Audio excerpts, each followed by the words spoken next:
Hello दोस्तों, नमस्कार। स्वागत है आपका फिर से नए वीडियो में। दोस्तों आज की वीडियो में हम देखने वाले हैं दोस्तों गोस्वामी तुलसीदास जी का जीवन परिचय। तो दोस्तों वीडियो का इंटरेस्टिंग होने वाले, क्योंकि दोस्तों आप लोग देख सकते हैं कि तुलसीदास जी का जीवन परिचय कितना इंपॉर्टेंट है, वेरी इंपॉर्टेंट है। आप लोग देख सकते हैं ये कक्षा मतलब सन 2005 से लेकर के दोस्तों 2020 से तक हर एक वर्ष हर एक हर एक परीक्षा में पूछा गया है। तो कितना ज़्यादा इंपॉर्टेंट आप लोग समझ सकते हैं।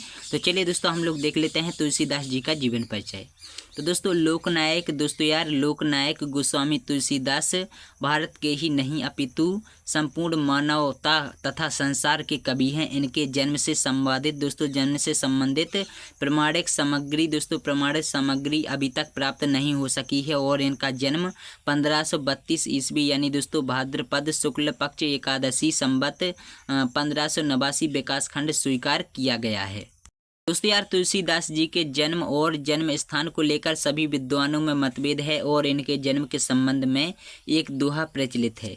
दोस्तों 1554 बीसे करलंदी के तीर और श्रावण शुक्ला सप्तमी तुलसी धरियो शरीर। यानी दोस्तों तुलसीदास का जन्म बांदा जिले के राजापुर गांव में माना जाता है और कुछ विद्वान इनका जन्म स्थान एटा जिले के सीरो नामक स्थान को मानते हैं। दोस्तों तुलसीदास जी सरयू पारीण ब्राह्मण थे और इनके पिता का नाम आत्माराम दुबे एवं माता का नाम हुलसी था। दोस्तों बाल्यकाल में ही त्याग दिया था हुलसी था। और कहा जाता है, सॉरी दोस्तों मैं एक लाइन भूल गया, तो यहाँ पर हम लोग यहाँ तक आ चुके थे कि था। और दोस्तों कहा जाता है कि अभुक्त मूल नक्षत्र में जन्म होने के कारण इनके माता पिता ने इन्हें बाल्यकाल में ही त्याग दिया था और इनका बचपन अनेक कष्टों के बीच व्यतीत हुआ और इनका पालन पोषण प्रसिद्ध संत नरहरिदास ने किया और इन्हें ज्ञान एवं भक्ति की शिक्षा प्रदान की।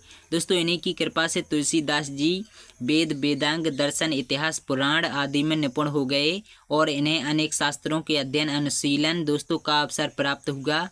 और दोस्तों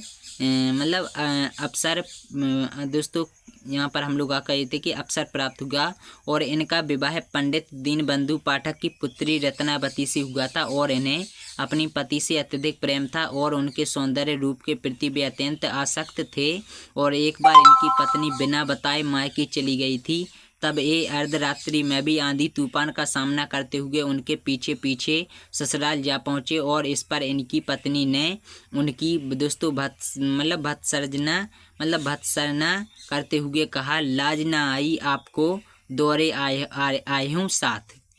दोस्तों आगे दिया गया है कि पत्नी की इस फटकार ने तुलसीदास जी को सांसारिक मोह से विरक्त कर दिया और उनके हृदय में श्री राम के प्रति भक्ति भाव जागृत हो उठा और तुलसीदास जी ने अनेक तीर्थों का भ्रमण किया और ये राम के अनन्य भक्त बन गए और इनकी भक्ति दास्य भाव की थी। और 1574 ईस्वी में इन्होंने अपने सर्वश्रेष्ठ महाकाव्य रामचरितमानस की रचना की तथा मानव जीवन के सभी उच्च आदर्शों का समावेश करके इन्होंने राम को मर्यादा पुरुषोत्तम बना दिया। और 1623 ईस्वी में काशी में इनका निधन हो गया और इनकी मृत्यु के संबंध में यह दोहा प्रसिद्ध है। दोस्तों संवत 1680 दोस्तों संवत 1680 गंग के तीर और श्रावण शुक्ला सप्तमी तुलसी तज्यों शरीर। तो चलिए दोस्तों अभी हम लोग देख लेते हैं इनका साहित्यिक परिचय। तो दोस्तों तुलसीदास जी महान लोकनायक और श्री राम के महान भक्त थे। इनके द्वारा रचित श्री रामचरितमानस संपूर्ण विश्व साहित्य के अद्भुत ग्रंथों में से एक है और यह एक अद्वितीय ग्रंथ है जिसमें भाषा, उद्देश्य, कथावस्तु, संवाद एवं चरित्र चित्रण का बड़ा ही मोहक चित्रण किया गया है। और इस ग्रंथ के माध्यम से इन्होंने जिन आदर्शों का भावपूर्ण चित्र अंकित किया है वे युग युग तक मानव समाज के पथ प्रशस्त करते रहेंगे। और तुलसीदास जी ने सगुण निर्गुण ज्ञान भक्ति शैव वैष्णव और विभिन्न मतों एवं संप्रदायों में समन्वय के उद्देश्यों से अत्यंत प्रभावपूर्ण भावों की अभिव्यक्ति की। अभी हम लोग देख लेते हैं इनकी कृतियाँ। तो दोस्तों महाकवि तुलसीदास जी ने 12 ग्रंथों की रचना की। इनके द्वारा रचित महाकाव्य श्री रामचरितमानस संपूर्ण विश्व के अद्भुत ग्रंथों में से एक है और इनकी प्रमुख रचनाएं निम्नलिखित हैं। तो दोस्तों इनकी जो सबसे पहली रचना है दोस्तों वो है रामलला नहचू यानी दोस्तों गोस्वामी तुलसीदास ने लोकगीत की सोहर शैली में इस ग्रंथ की रचना की थी और इनकी प्रारंभिक रचना है। तो चलिए दोस्तों अभी हम लोग इनकी दूसरी रचना के बारे में बात करते हैं। तो दोस्तों इनकी दूसरी रचना है वैराग्य संदीपनी। दोस्तों इसके 3 भाग हैं। पहले भाग में 6 छंदों में मंगल आचरण है तथा दूसरे भाग में संत महिमा बैडन एवं तीसरे भाग में शांति भाव बैडन है। दोस्तों तीसरा है राम आज्ञा प्रश्न। दोस्तों यह ग्रंथ 7 सर्गों में विभाजित है, जिसमें शुभ अशुभ शकुनों का बैडन है और इसमें राम कथा का बैडन किया है। तो चलिए दोस्तों अब हम लोग देख लेते हैं चौथा। तो दोस्तों इनका चौथा है जानकी मंगल। तो दोस्तों इसमें कवि ने श्री राम और जानकी के मंगलमय विवाह उत्सव का मधुर बैडन किया है। अब देख लेते हैं दोस्तों इनका पांचवा दोस्तों रामचरितमानस। दोस्तों इस विश्व प्रसिद्ध ग्रंथ में मर्यादा पुरुषोत्तम श्री राम के संपूर्ण जीवन के चरित्र चित्रण का बैडन किया गया है। तो चलिए दोस्तों देख लेते हैं छठवीं रचना जो इनकी है पार्वती मंगल। दोस्तों यार ये रही इनकी छठवीं रचना पार्वती मंगल। तो दोस्तों यह मंगल काव्य है और इसमें पूर्वी अवधि में से पार्वती के विवाह का बैडन किया गया है और गेय पद होने के कारण इसमें संगीतात्मक का गुण भी विद्यमान है। और सातवां है गीतावली। तो दोस्तों इसमें 230 पद संकलित हैं और जिसमें श्री राम के चरित्र का बैडन किया गया है और कथानक के आधार पर ये पद 7 कांडों में विभाजित है। आठवां है दोस्तों विनय पत्र का। तो दोस्तों इसका विषय भगवान श्री राम को कलयुग के विरुद्ध प्रार्थना पत्र देना है। इसमें तुलसी भक्त और दार्शनिक कवि के रूप में प्रतीत होते हैं और इसमें तुलसीदास की भक्ति भावना का पराकाष्ठा देखने को मिलती है।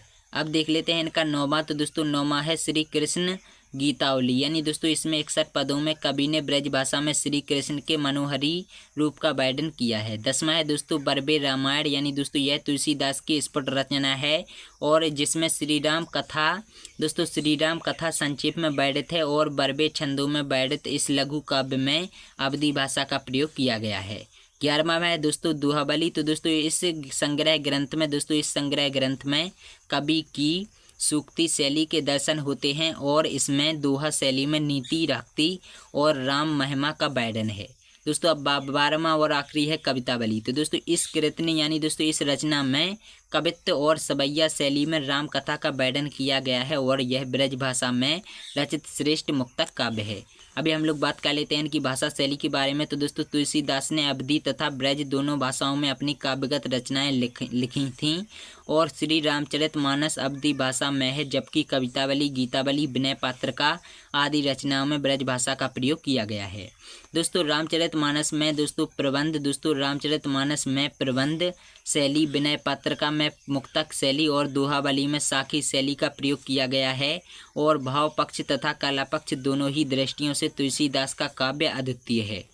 दोस्तों तुलसीदास जी ने अपने काव्य में तत्कालीन सभी काव्य शैलियों का प्रयोग किया है और दोहा, चौपाई, कवित्व, सवैया, पद आदि काव्य शैलियों में कवि ने काव्य रचना की है। और दोस्तों सभी अलंकारों का प्रयोग करके तुलसीदास जी ने अपनी रचनाओं को अत्यंत प्रभावो उत्पादक बना दिया है। अभी हम लोग देख लेते हैं इनका साहित्य में स्थान। तो दोस्तों गोस्वामी तुलसीदास हिंदी के सर्वश्रेष्ठ कवि हैं और इन्हें समाज का पथ प्रदर्शक कवि कहा जाता है और इनके द्वारा हिंदी कविता की सर्वोत्त उन्मुखी उन्नति हुई और मानव प्रकृति के जितने रूपों का सजीव बैडन तुलसीदास जी ने किया है उतना अन्य किसी कवि ने नहीं किया। दोस्तों तुलसीदास जी को मानव जीवन का सफल पारखी कहा जाता है और वास्तव में तुलसीदास जी हिंदी के अमर कवि हैं और जो युगों युगों तक हमारे बीच जीवित रहेंगे। तो दोस्तों ये रहा हमारे पूरे तुलसीदास जी का इतना बड़ा जीवन परिचय, जो कि हम लोगों ने काफ़ी विस्तार से और काफ़ी अच्छे तरीके से समझा। तो यही सब था और मैंने आप लोगों को काफ़ी अच्छे से समझाने की कोशिश की है। और अगर आप लोग इनका संक्षिप्त परिचय देखना चाहें तो ये भी आप लोग देख सकते हैं। ये रहा इनका संक्षिप्त परिचय। तो यही सब था। बाकी दोस्तों कैसी लगी आप लोगों को वीडियो कमेंट करके जरूर बताना। और यह जीवन परिचय यूपी के लिए था, लेकिन आप लोग एमपी में भी ये परिचय चल सकता है। तो चलिए दोस्तों मिलते हैं अगली वीडियो में किसी नए टॉपिक के साथ में। तब तक इसका जय जवाब। तो दोस्तों चैनल को सब्सक्राइब जरूर कर लेना।